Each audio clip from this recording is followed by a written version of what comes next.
नमस्कार प्रेक्षकांनो. अखेर महिपतने कबुली दिली की नागराजने त्याला सुपारी दिली होती आणि हाच मालिकेतील ट्विस्ट असणार आहे. आपल्या सर्वांचे पुन्हा एकदा स्वागत आहे आपल्या या चॅनलवर. आज आपण चर्चा करणार आहोत ठरलं तर मग या मालिकेच्या आजच्या भागाबद्दल. आजच्या भागाची सुरुवात होते महिपतच्या कबुली जवाबाने. कोर्टामध्ये अखेर महिपतने मान्य केले की जी सुपारी दिली गेली होती ती नागराजनेच त्याला दिली होती. ही कबुली संपूर्ण कथेमध्ये मोठा ट्विस्ट आणते, कारण आत्तापर्यंत प्रेक्षकांना वाटत होते की कदाचित दुसराच कोणीतरी या सगळ्या कटामागे असू शकतो. पण महिपतच्या कबुलीने सत्य हळूहळू बाहेर येताना दिसत आहे. कोर्टामध्ये झालेल्या या कबुली जबाबानंतर पोलिसांनी नागराजला ताब्यात घेतले आणि त्याला जेलमध्ये घेऊन जाण्याची प्रक्रिया सुरू केली. नागराजला पोलीस स्टेशनमधून नेत असताना त्याच्या चेहऱ्यावर एक वेगळाच आत्मविश्वास दिसत होता.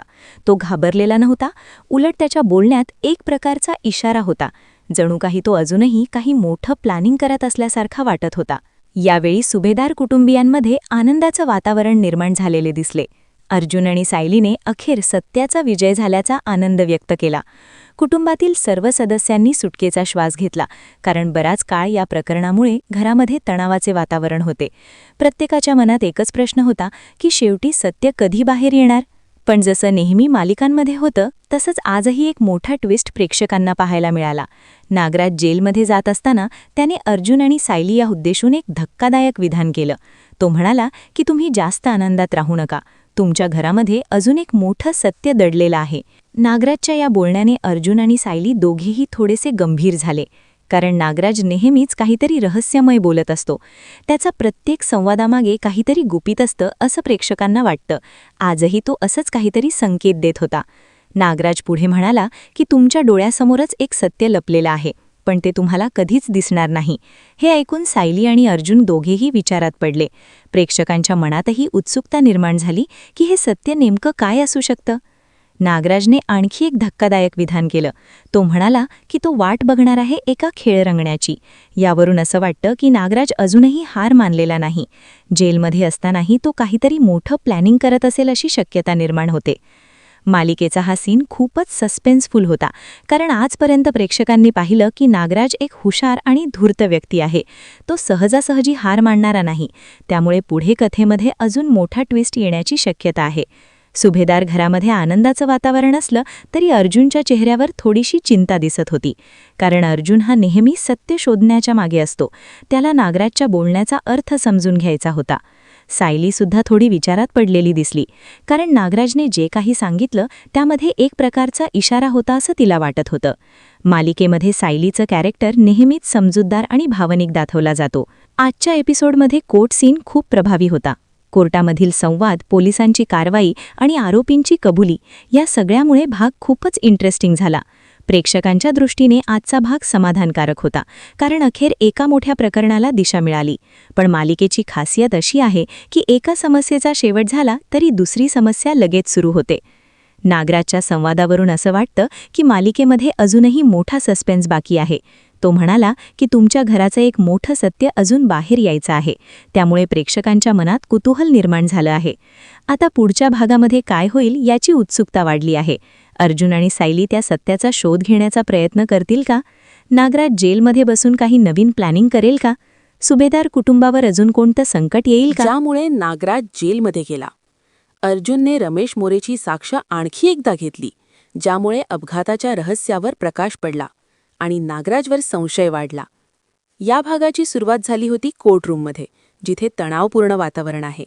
कॅमेरा जज साहेबांच्या चेहऱ्यावरून सुरू होतो. त्यांच्या डोळ्यात गंभीरता दिसते.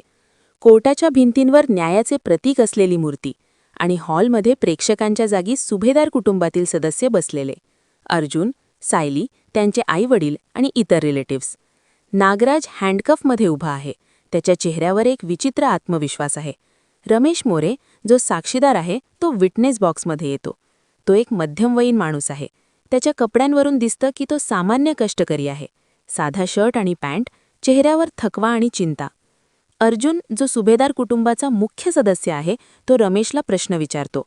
हे सीन खूप महत्त्वपूर्ण आहे, कारण यात अपघाताच्या रहस्यावर प्रकाश पडला. अर्जुनचा आवाज ठाम होता. तो म्हणतो, रमेश मोरे, तुम्ही मागील साक्षीत सांगितलं होतं की तो अपघात एक सामान्य अपघात होता. पण आज मी तुम्हाला आणखी एकदा विचारतो, अपघातानंतर तुमची नोकरी का गेली? इथे कॅमेरा क्लोजअप घेतो रमेशच्या चेहऱ्यावर, जिथे त्याच्या डोळ्यात भूतकाळाच्या आठवणी दिसतात. पार्श्वभूमीला हलकं टेन्शनपूर्ण म्युझिक वाजतं, जे ड्रमच्या बीट्सने सुरू होतं. रमेश थरथरत्या आवाजात सांगतो, साहेब, मी ज्या क्लायंटला ट्रक चालवत होतो त्यांच्याकडून अपघात झाला ट्रकचा, आणि त्या अपघातासाठी मलाच त्यांनी दोषी ठरवलं. मी काहीच चूक केली नव्हती, पण कंपनीने मला जबाबदार धरलं. त्यामुळे माझी नोकरी गेली. हे बोलताना रमेशच्या हातात माईक आहे आणि तो घामाघूम होतो. कोर्टात एक शांतता पसरते. प्रॉसिक्युटर नोट्स घेतो, तर डिफेन्स लॉयर नागराजकडे पाहतो, जणू काही सिग्नल देत आहे. अर्जुन पुढे विचारतो, मग नोकरी गेल्यानंतर काय झालं? तुम्ही पुढे काय केलंत? रमेश पुढे सांगतो, मला काम मिळवण्यासाठी परत भरपूर संघर्ष करावा लागला. मी 4 वर्ष बेरोजगार होतो. माझा आत्मविश्वास पूर्णपणे ढासळला. मी डिप्रेशनमध्ये गेलो. कुटुंबाला त्रास झाला, पण मी हार मानली नाही. इथे सीनमध्ये फ्लॅशबॅक दाखवला जातो. रमेश घरात बसलेला, नोकरी शोधत फिरणारा, त्याच्या पत्नी आणि मुलांचे दुःखी चेहरे. हे फ्लॅशबॅक मालिकेच्या स्टाईलनुसार ब्लॅक अँड व्हाईटमध्ये दाखवले जातात, जे इमोशनल इफेक्ट वाढवतं. अर्जुन आता मुख्य मुद्द्यावर येतो. तो म्हणतो, रमेश, तुमचा तर त्या अपघाताशी काहीही संबंध नव्हता ना? मग तरीही तुम्ही इतकं सहन का केलंत? का नाही लढलात कंपनीविरुद्ध? रमेश एक दीर्घ श्वास घेतो. त्याच्या डोळ्यात अश्रू येतात. तो म्हणतो, साहेब, माझ्या जवळच्या माणसांना संशय होता की त्या ॲक्सिडेंटमध्ये काहीतरी गडबड आहे, कारण ॲक्सिडेंट झाल्यानंतर तो ड्रायव्हर पळून गेला होता. मी पाहिलं होतं त्याला, पण मी काही बोललो नाही, कारण मला धमकी मिळाली होती. हे ऐकून कोर्टात खळबळ उडते. सायली अर्जुनकडे पाहते. तिच्या चेहऱ्यावर आश्चर्य, तर नागराजच्या चेहऱ्यावर तणाव दिसतो. जज साहेब म्हणतात, रमेश, हे सविस्तर सांगा, कोण धमकी दिली? रमेश पुढे, मी नाव घेऊ शकत नाही, पण अपघात प्लॅन केलेला वाटतो. ड्रायव्हर पळून गेला आणि कंपनीने मलाच दोषी ठरवलं. त्यामुळे माझी आयुष्य उद्ध्वस्त झालं. अर्जुन म्हणतो, माय लॉर्ड, हे सिद्ध करतं की अपघात एक षडयंत्र होता आणि नागराज यात सामील आहे. डिफेन्स लॉयर ऑब्जेक्शन घेतो, पण जज ओव्हररूल करतात. सीन सुरू होतो तो थेट सुभेदारांच्या घरात. वातावरण शांत आहे, पण त्या शांततेखाली खूप काही दडलेलं आहे. सचिन अस्मिताला हळूवारपणे तिच्या रूममध्ये घेऊन येतो. तिच्या चेहऱ्यावर थकवा आहे, पण डोळ्यात आशेची एक नवी चमक दिसते. सचिन तिच्यासाठी उशी व्यवस्थित करून देतो आणि काळजीपूर्वक म्हणतो, थांब, तुला टेकायला नीट उशी देतो. त्या छोट्याशा कृतीतून तो आपुलकी दाखवण्याचा प्रयत्न करत असतो. तो तिच्याकडे प्रेमाने पाहतो आणि विचारतो, अस्मी, आता तू ठीक आहेस ना? अस्मिता हलकसं हसते. ती म्हणते, हो, आता थोडं बरं वाटतंय, पण तिच्या आवाजात अजूनही काहीशी असुरक्षितता जाणवते. सचिन तिचा हात आपल्या हातात घेतो. त्याच्या स्पर्शात जणू दिलासा आहे. तो गंभीर आवाजात म्हणतो, मला एक प्रॉमिस कर, आत्तापर्यंत जे काही घडलंय ना, त्याचा विचार करायचा नाही. स्वतःला चिडचिड करून घ्यायची नाही. तुझी तब्येत महत्वाची आहे आणि बाळावर वाईट परिणाम व्हायला नको. बाळाचा उल्लेख होताच अस्मिताच्या चेहऱ्यावर माया दाटते. ती हलक्या आवाजात म्हणते, तुझी चूक खूप मोठी होतीस सचिन, खूप दुखावलं होतंस तू मला. पण सध्या मी सगळं मागे टाकायला तयार आहे, कारण मला आता भूतकाळात अडकून राहायचं नाही. ती पुढे म्हणते, खूप दिवस मला अस्वस्थ वाटत होतं, झोप लागत नव्हती, सतत विचार, सतत भीती, चिडचिड. पण आता, आज मला पहिल्यांदाच शांत वाटते. कदाचित आपण खरंच नव्याने सुरुवात करू शकतो. सचिन तिचं बोलणं ऐकतो, डोळ्यात पाणी आणतो आणि म्हणतो, हो, आपण नव्याने सुरुवात करूया, आपल्या बाळासाठी, आपल्या संसारासाठी. अस्मिता भावुक होत म्हणते, आता आपण मिळून आपल्या बाळाच्या स्वागताची तयारी करूया. छोट्या छोट्या गोष्टीत आनंद शोधूया. मला आता सकारात्मक राहायचं आहे. दोघांच्या संवादात जणू एक नवं पान उघडतं. पण प्रेक्षकांनो, इथेच खरी ट्विस्ट आहे. कॅमेरा सचिनच्या चेहऱ्यावर झूम होतो. बाहेरून तो प्रेमळ, काळजीवहू पतीसारखा दिसतोय, पण त्याच्या मनात वेगळंच वादळ सुरू आहे. तो मनातल्या मनात विचार करतो, आता काही दिवस तरी मला इथेच राहता येईल. सुभेदारांच्या घरात राहणं माझ्यासाठी फायद्याचं आहे. इथून पुढे माझी खेळी अधिक मजबूत करता येईल. त्याच्या चेहऱ्यावर हलकीशी कपटी स्मितरेषा उमटते. तो बाहेरून जरी पश्चात्ताप दाखवत असला तरी आतून त्याचा डाव अजूनही जिवंत आहे. त्याला माहिती आहे की अस्मिता भावनिक आहे आणि तिच्या भावनांचा तो वापर करू शकतो. दरम्यान घरात बाकीच्यांना या दोघांमध्ये वाढत असलेली जवळीक थोडी खटकते. विशेषतः पूर्ण आजी आणि कल्पना. त्यांना सचिनवर पूर्ण विश्वास नाही. त्यांना वाटतंय की इतक्या लवकर बदल होणं शक्य आहे का? पूर्णा आजी देवघरात बसून प्रार्थना करत असतात.